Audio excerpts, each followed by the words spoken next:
ভালোবাসার প্রকাশে সুন্দর আর প্রেমের সর্বোচ্চ ত্যাগ নিজেকে বিসর্জন।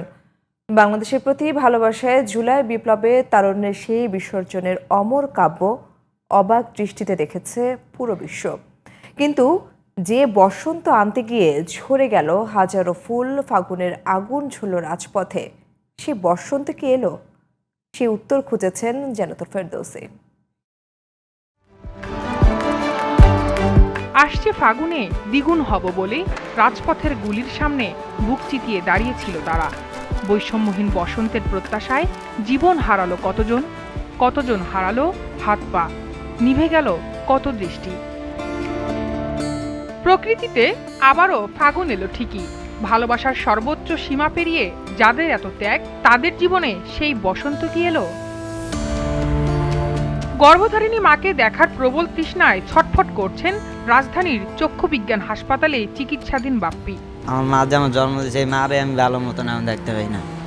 মার চেহারা যে 5-6 মাস আগে যে আমি দেখছি কিরকম, এখন আমি আমার নিজের মার চেহারা আমি দেখতে পাই না। বুলেটের আঘাতে ঝাঁঝরা হওয়া দুটি চোখে আরেকবার স্বাধীন বাংলাদেশ দেখার আকুতি ফারুকের। চিকিৎসার মাধ্যমে যদি কিছুটা আল্লাহ সহায় যদি ফিরে দেয়, তাহলে হয়তো আমি দুনিয়াতে পরবর্তী আবার দৃষ্টি হলে দেখতে পারবো দুনিয়াটা। নাহলে এমন অন্ধকারে জীবনে আমাকে সারা জীবন কাটাইতে হবে।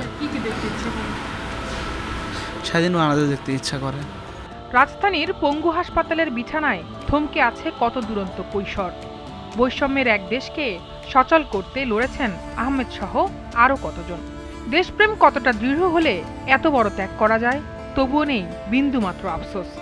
দেশকে ভালোবেসে হাসতে হাসতে মৃত্যুবরণ করতেও প্রস্তুত তারা। যখন দেখলাম যে আমাদের দেশের মানুষকে এইভাবে করে মারা হচ্ছে, তখনও যদি আমি না নামতাম, তখন হচ্ছে তাদের সাথে একটা বেইমানি করা হয়ে যেত। নির্মমভাবে আমাদের দেশের পুলিশ আমাদেরই সন্তানদের গুলি করে হত্যা করে, আসলে মানার মতো না। আন্দোলনে যায় আহত হয়েছি, এর প্রতি আমার আফসোস না, সার্থক। কমাস আগেও যে সন্তান লেখাপড়ায় ব্যস্ত ছিল, তার আজকের এই দশায় কত মায়ের চোখে ভাসছে অনিশ্চয়তার পাহাড়। ছেলে বলতে যাবো আমি সেনাবাহিনীতে যাব, এখন এই যে অক্ষম হয়ে গেল। আমার কিন্তু আর ভাই বোনও নেই, ছেলে পেলেও নেই, ওই একটাই। তাহলে আমার তো সাহায্য করারও কেউ নেই। আসতে তার পায়ে রড লাগানো ছিল, 2 হাতে প্লাস্টার ছিল। জীবিকা নির্বাহের মূল উৎস তার হাত, এখন যে হাতই তো কাজ করতেছে না, সেটা নিয়েই দুশ্চিন্তায় আছি। তবে হতাশা নয়, সরকার এবং দেশের মানুষের সহযোগিতায় আবারও নতুন করে জীবন শুরুর স্বপ্ন বুনছেন কেউ কেউ। আমার তো বাইরে যাওয়ার ইচ্ছা, আমি অ্যাব্রোডে হায়ার স্টাডির জন্য বাইরে যাওয়ার ইচ্ছা। সরকারের উচিত যে আমাদের যারা আহত ভাই আছে তাদেরকে আগে ঠিকমতো চিকিৎসা দিয়ে সুস্থ করার। হাজারো প্রাণ আর কত শত বিসর্জনের মধ্য দিয়ে দেশপ্রেমের যে ফুল ফুটল জুলাই আগস্টে, বসন্ত বাতাসে তা ছড়িয়ে পড়ুক দেশ জুড়ে।